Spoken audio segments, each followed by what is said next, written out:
Hello guys! Gagawa po ako ng video tutorial how to remove watermark ng CapCut.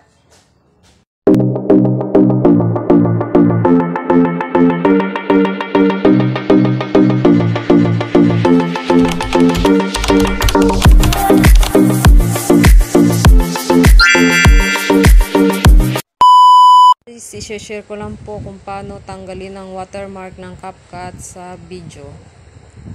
Yan po guys. Punta po tayo sa CapCut.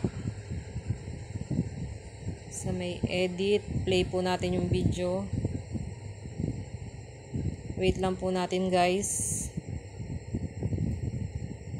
So ayan na po, malapit na.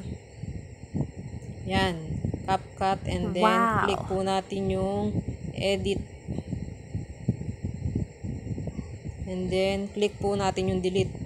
Ayan na po guys, wala na po yung watermark na CapCut. Wow! So guys, back po natin ulit yung video. And then play. Ayan na po guys, wala na po yung watermark ng CapCut. Ganyan lang po kasimple guys. Thanks for watching.